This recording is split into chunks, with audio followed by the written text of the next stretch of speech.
What is good, guys? It's Rey-Jay back with another video, and in this one I'm going to be talking about the SPY, the Nasdaq, the QQQs, and the indices, break down what's going on with the overall market, how this may affect us going forward, and why tomorrow is going to be an absolutely massive day as we have the FOMC meeting. So we're going to break down how this could actually affect the markets, why we should be very, very cautious, and what is actually likely going to happen for tomorrow. But before I break anything down about all of this information, before I get into any more details, I do have to mention a couple of things before starting. Firstly, I'm not a financial planner. Make sure you take none of this as financial advice whatsoever. And also, if you guys can, please smash the like button if you want to see more videos like this. It not only benefits me, it benefits the entire community as a whole. And the last thing is, if you guys can, please check out the Moomoo link down below and in the description. If you sign up for Moomoo, the link down below, and deposit $100 into the account, you're guaranteed up to 5 free stocks, each worth up to $2,000. The best part is, any could be a free Tesla share. The offer ends in just 10 days. It has just been extended, so check it out before they run out. With that out of the way, let's get on with the video. So anyways, SPY had a pretty interesting day. In my previous video, I made a prediction that the market would remain kind of choppy and then see a sell-off as the day went on. That's similar, but not exactly how this played out. We did get a sell-off, but we weren't really super choppy from the beginning. We pretty much just sold off since the market actually opened. We got a small bounce after that, but overall, we are quite down still. But the question is, why did this happen, and what's likely going to happen tomorrow? Are we going to try to see a bounce first? Are we just going to end up seeing a crash? Well, that's obviously going to depend on the FOMC meeting and Powell. And I also want to note that there is a lot of uncertainty in the market right now, and the market hates that. And let me talk about what happened today. So first, we actually had a lot of these regional banks continuing to fall. There is risk of a credit crunch or something like that very, very soon from a different sector. We just don't know exactly what the sector is going to be yet. And then when it comes to the banks, there's just a lot more uncertainty.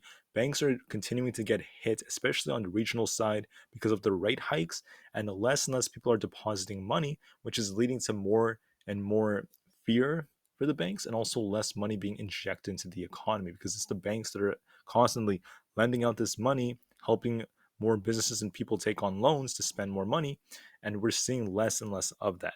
So now the market's starting to take a hit, and we're yet to see unemployment start to actually explode. It's going to take some time to get there, but this is part of why the market ended up tanking. There's also this news about how in Congress, we're seeing a lot of fights over the debt ceiling. The deadline is coming very soon, and there were times where this actually led to a big sell-off in the stock market. Not saying it's going to happen this time.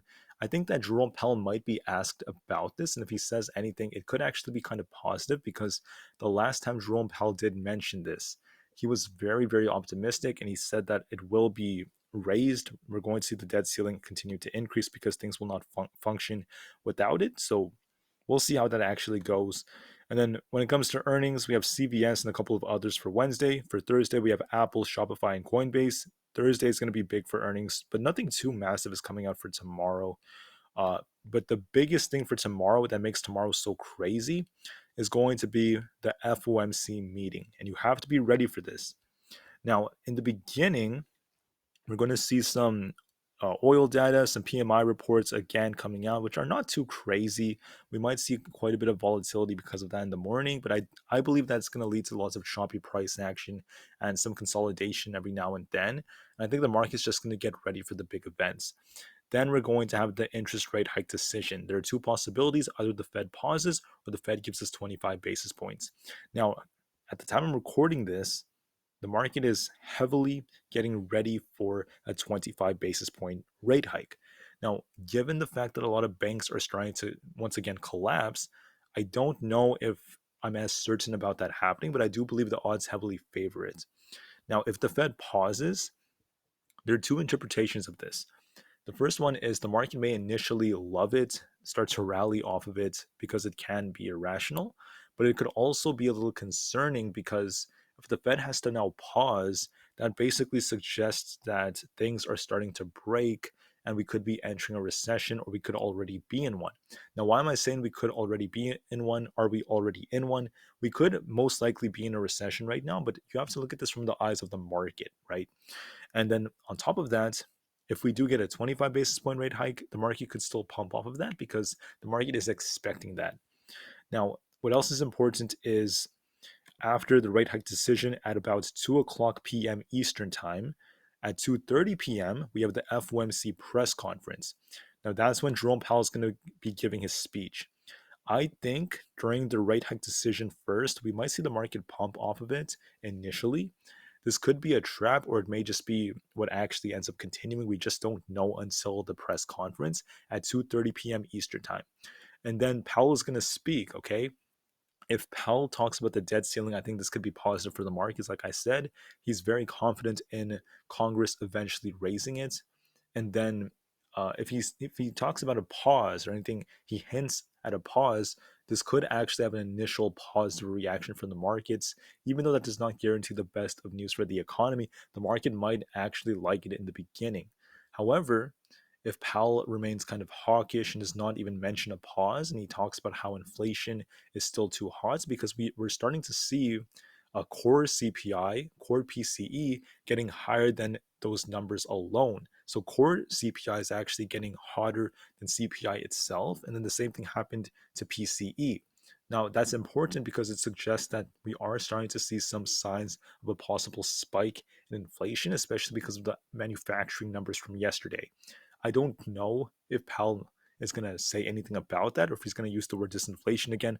I really don't know what he's going to do, but that's the reason why it's very important to look at this event as an anomaly, as we don't truly know exactly how the market will respond to it, and that's why you have to be open to anything.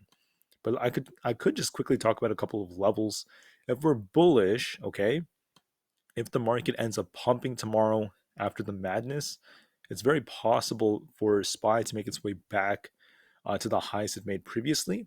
If we're bearish, and this structure does look more bearish than bullish from a technical standpoint, but if we do end up seeing this confirmation of it and Powell does rug pull us, we could see the market end up coming to much lower levels. So here's what I'm seeing for tomorrow as the day goes on, though. I think that SPY might remain kind of choppy in the beginning. We might try to pump a little bit during the rate hike decision.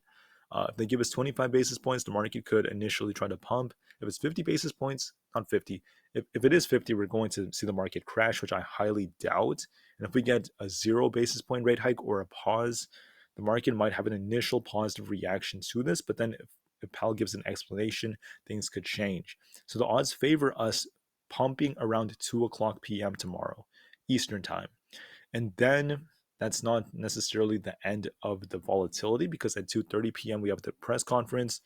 I don't know if we're going to keep going. If Powell helps the market pump, we could see SPY try to make its way back to the highs we made previously. But if Powell ends up rug pulling the markets, if he says things about inflation the market does not like, if he does talk about the risks of a recession or anything like that, we could see a big rug pull and we could see SPY come all the way down to the lows of today, if not even lower than that, and continue to slide to the downside, because the structure from a technical standpoint is looking more bearish. We're not really seeing much of a big bounce from here. There is a possible uh, bullish divergence that could develop, but once again, there's no confirmation of a true bounce yet. It's going to depend heavily on the data, and we have been actually making lower highs and lower lows. So from a much larger standpoint, I don't know if this bullish divergence will play out. That depends on Powell, and we'll just have to be very patient in the process anyways. Now, I also want to note that Jerome Powell, he's going to talk about the Fed's future policies and also what they're going to be doing with their balance sheet. So make sure you're open to that. We don't really have any bullish divergence on the 1 hour time frame without the extended hours. So like I said before, I'm open to anything. We'll see what Powell tells us tomorrow. Expect crazy volatility by the time we get from 2 o'clock p.m. to 2:30 p.m. Eastern time. Powell's going to cause a big move. Now for Tesla, given everything I just mentioned, at the end of the day, if Powell does end up pumping the markets, Tesla can make its way back above 163 to 166. Break above that, I mean, we could even keep going for 170. But if Powell rug pulls the market and we see the market just slide and we see panic take over, we could see Tesla come all the way back down to 155. If that fails, there's 152. If that fails, it's going to likely fill the gap down to the 140s, unfortunately. All right, so make sure you guys are prepared for anything. We can see right here, First Republic Bank has suspended for the time being. It has been sold to the bigger banks so far to help support it during the collapse. Looking at Coinbase, this thing did get a bounce. I was anticipating it to come down a little bit more than try to bounce. It is getting a temporary bounce. It's getting very close to earnings, but I don't think it's going to matter too much for tomorrow. If we're bullish, it could push above 54 and then make its way up to excuse me, to this 56 to 58 level. If we're bearish, it's going to break below 50. If that happens, there's 48 and 45.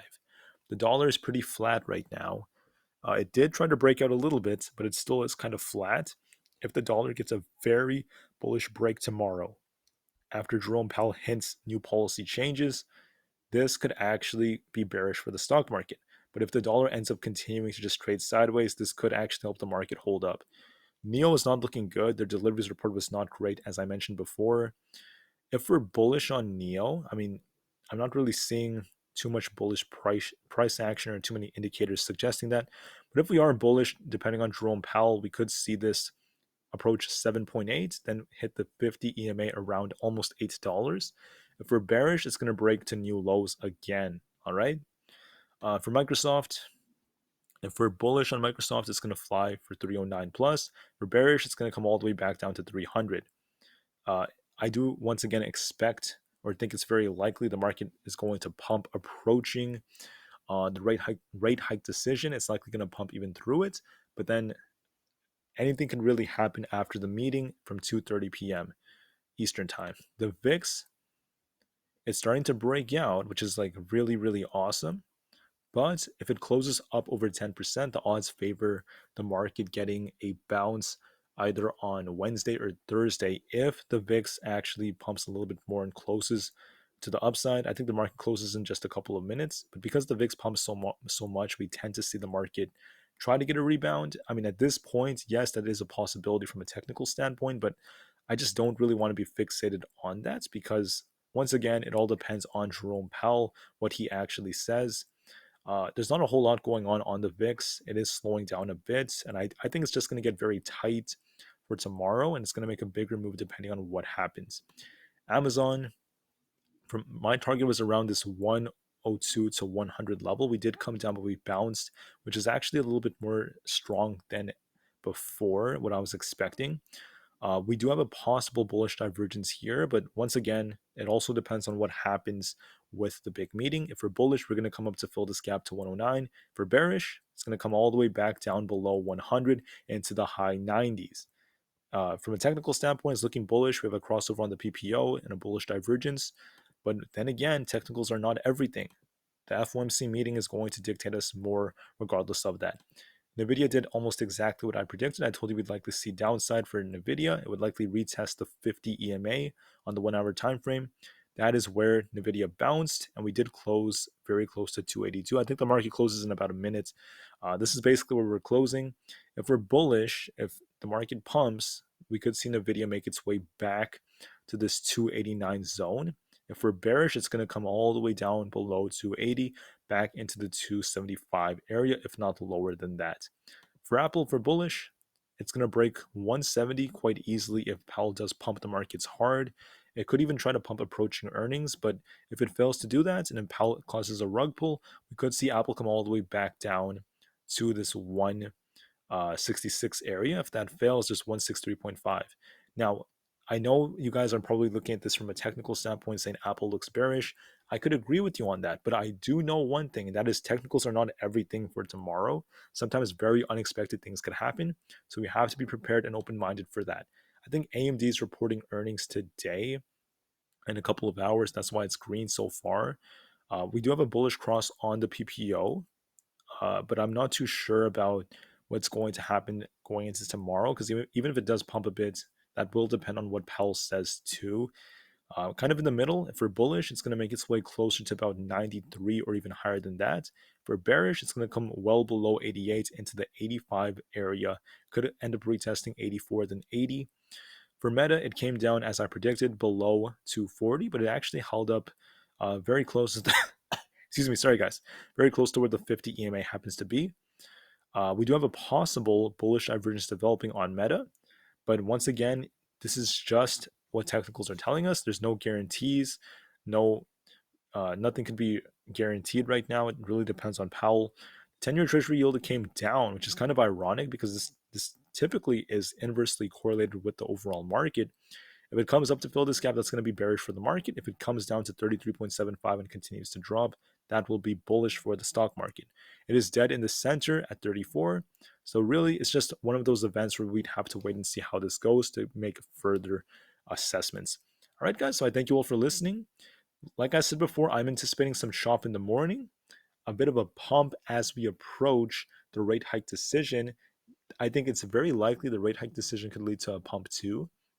But then the press conference, which starts 30 minutes after, not sure how that's going to cause the market to react, to be honest with you guys. I don't know if Powell's going to rug pull us or cause a pump. I wish I did know, but I don't truly know. I'm not really a fortune teller. That's the reason why we have to be open for anything and be very, very careful if you're trying to trade this. Be very, very open to crazy volatility and sometimes expect the unexpected. Thank you all for listening. Have a great day. Remain calm, cool, and collected. I also have some merch for you guys if you're interested in buying anything. It's around the comments section. If you want to buy a shirt or tank top that says buy the dip or something like that, it really is your choice. But until then, I thank you all for listening. Have an absolutely incredible rest of the day. The market to the moon as the long term is very bright, and peace out.